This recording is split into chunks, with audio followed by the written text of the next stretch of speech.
Hi all. Let's do some more C++. We're gonna do number 12. It's mainly just the first example. It's an example of a for loop, F-O-R loop. And then the other items are just common things in C++ that you should know. So let's put this on C:, and I'm going to grab a shortcut to it.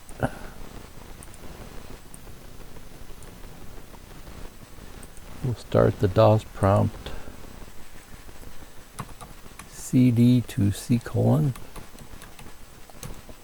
cd into the CPP folder,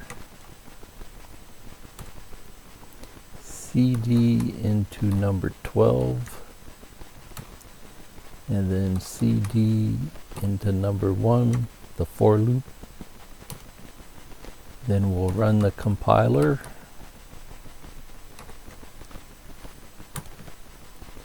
And then we'll run the application. And you can see the for loop prints out number is 1.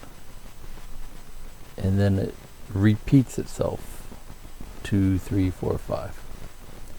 Okay, so let's check out the code.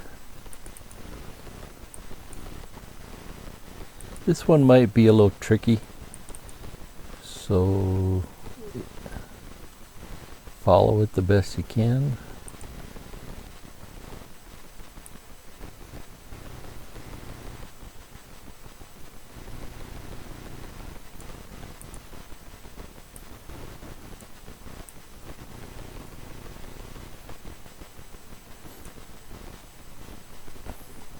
Okay, so first line, you should understand that. Include iostream.h. That's just so we can use cout. Integer I, we create an integer named I. And then we have the for loop. Okay, this starts the for loop. And then this ends the for loop, and then this is the end of main. This starts main, this ends main. Inside the for loop we have 2 lines. Number is I. This grabs the value of I and sticks it on the end. That's where we get this. Number is colon, and then the I. Whatever the value of I is, it sticks it on the end. And then this is just a new line. That's how we get each item on a new line. Okay, so the tricky part is going to be this stuff here.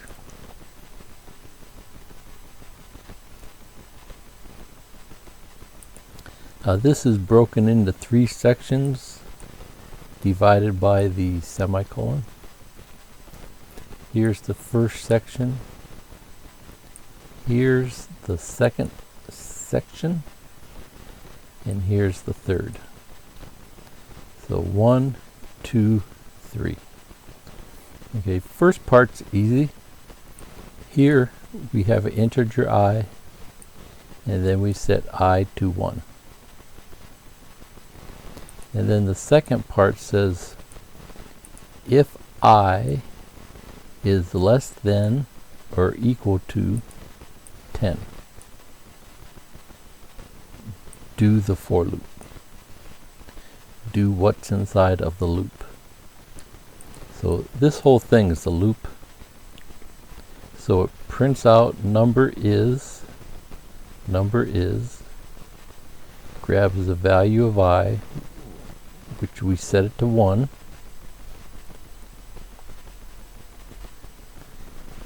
Sticks a 1 on the end and prints out 1 here. Then it goes back to here and says, okay, bump up I 1. So I is now 2. Remember in a previous video we went over these? That's just the increment operator. The 2 plus signs increases the value by 1. So I was 1. So now when we use this guy on I, it bumps it up to 2. Then it comes back here and it does the check again. Is I less than or equal to 10? Yes. I is equal to 2.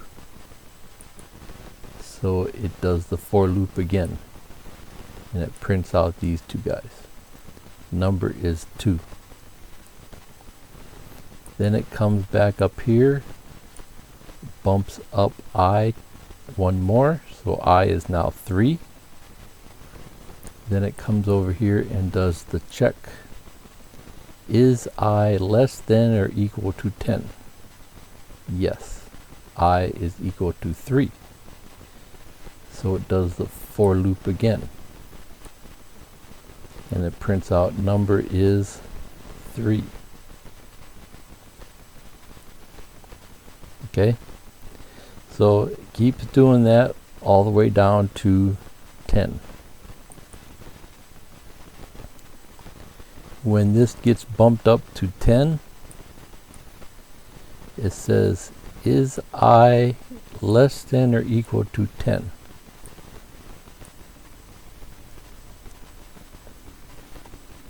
Yes, I is equal to 10.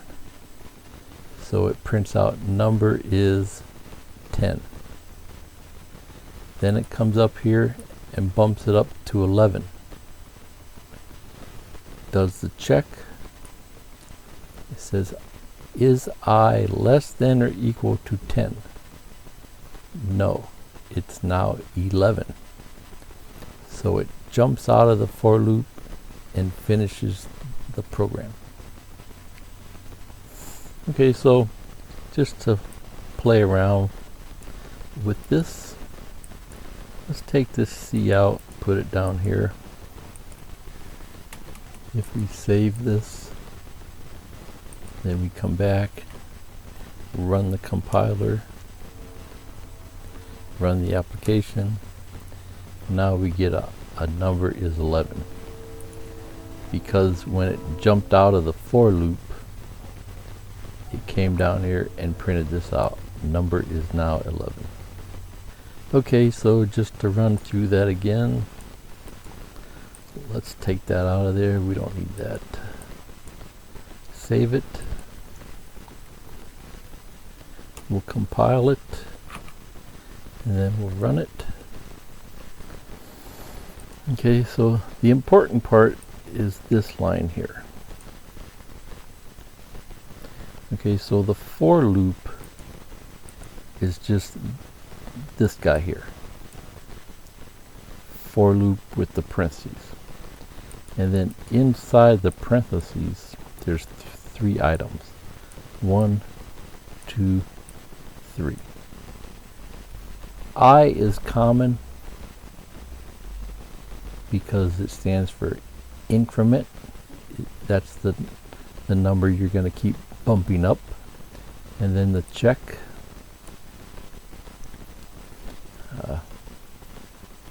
is I less than or equal to 10? Let's put this down to 3. Save it. We'll compile it, and then we'll run it. Now we only get 3. Okay, so int I, set I to 1. Is I less than or equal to 3? Yes, I is 1. So we do the lines inside of the for loop. It prints out number is 1. The value of I is 1. Then it comes over here, bumps I up from 1 to 2, and then it does the check. Is I less than or equal to 3? Yes, it's 2. So it does these 2 lines. It says number is, I is now 2, so it sticks a 2 on the end of here. Then it comes over here, bumps I up from 2 to 3, so I is now 3. And we go, is I less than or equal to 3? Yes, I is 3. So it prints out these 2 lines. Number is, takes the value of I, sticks it on the end here, prints out number is 3. Then it comes over here, bumps I up from 3 to 4. Then it says, is I less than or equal to 3? No, it's now 4. So it exits the for loop and ends the program.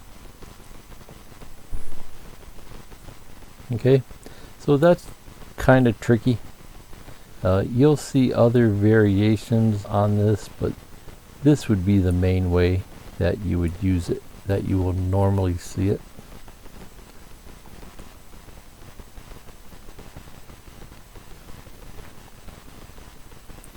The main thing is there's 3 separate areas.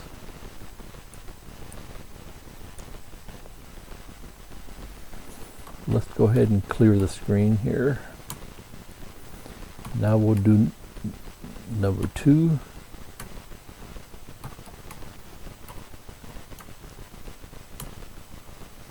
We'll compile it.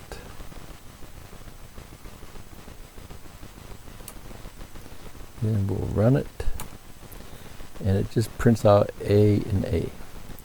So this is something new.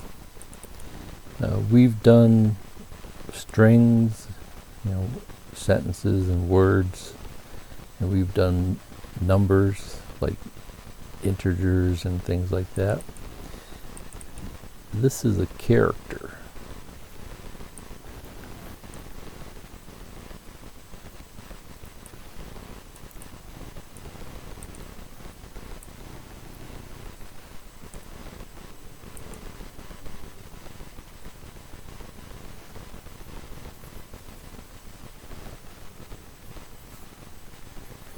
Okay, so we declare a character and name it alphabet 1. This would be the same as saying int I, but we're doing it for characters. We just want to hold one character. So create a character. You can name it anything you want. I just named it alphabet so you can kind of understand what's going on here. And then we declared a second one, character, named it alphabet 2. And then we set alphabet 1 to a lowercase a. And we set alphabet 2 to a uppercase a. And then we do a cout on alphabet 1. That's how we get the lowercase a. And then we do a cout on alphabet 2. That's how we get the uppercase A. Okay, so all this one shows you is how to store just one character in a variable. It's called a char. Okay, so let's clear the screen. CD back a folder, CD into number 3, run the compiler, print the program, and it prints out character is A. Okay, so number 3 just shows you how to send a character to a function. Okay, so we'll pick through this. iostream.h. We have our main. We create a character, name it letter, put a lowercase a inside letter. We're going to create a second function, so this is our prototype. And function 2 is going to take a character as a argument. Then we do the function call. Call function 2 and send it letter. Letter is the A. So when we do the function call, it runs function 2, sends letter into the argument, so A comes into here, and then A comes down here and prints out character is A.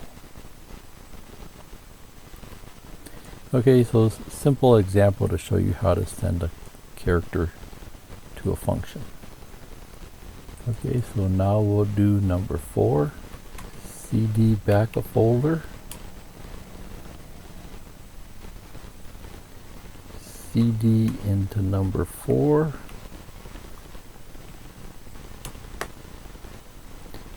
Run the compiler.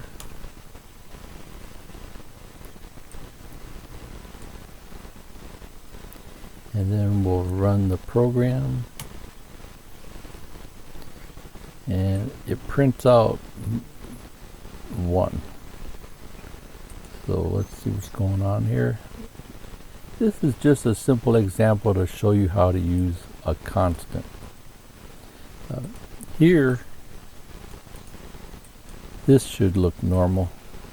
We create an integer and name it number and set the value to 1.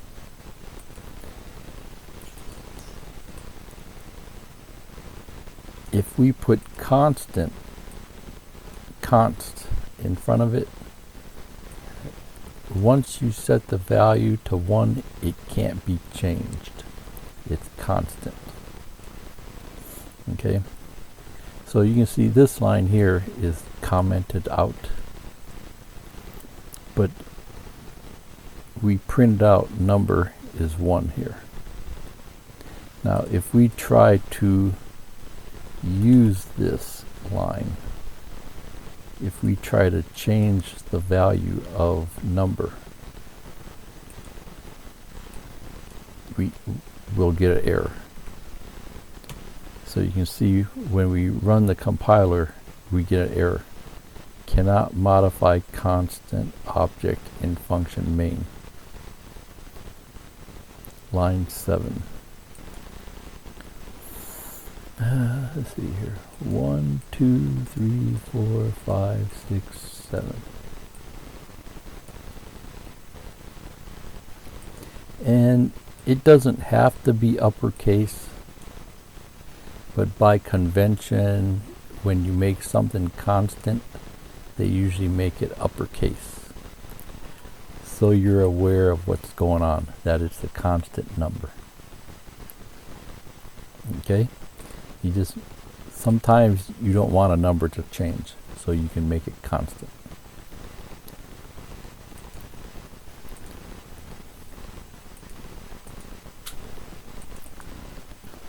Number 5, we're using a define. We're defining number to mean 400. Let's run it and see what it does. We'll CD into number 5, run the compiler, run the program, and it outputs number is number 400, and then we add 2 to number, and we get number is now 402. So we're saying use define number as 400. And then wherever we use number, the compiler will insert 400. Now, why would you want to do that? You know, sometimes throughout your program, you're going to use that 400, and if you're going to use it in multiple places, it's just easier to say, okay, define number as 400. Okay. Now, the tricky part is, what if 400 changes? What if it changes to 500? Well, if you didn't use a define, then you'd have to go throughout your application and change that number 10, 20, 30 places. So here, by doing it like this, you can say, okay, now number is 500.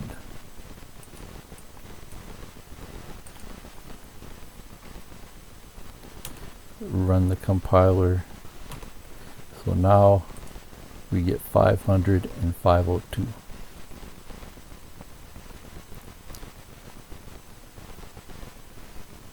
So you can see there's using C++, you know, what does this stuff mean? And then there's like tricks or techniques that you would use in C++. And there's all kind of books and videos, you know, that shows you different techniques. And over a period of years, you know, you develop your own skill. You know, it's like, I have this programming language, what can I do with it? Just like a guitar player. You know, we learn to play guitar, music and scales and notes, and then what do you do with it? You know, people like Led Zeppelin, Aerosmith, you know, they take playing the guitar to another level. Same thing with programming. First you learn the language and what they normally do with it, and then, you know, you develop your own skills. You know, try to take it to another level. Okay, I think we'll call her a day there. See ya. Bye.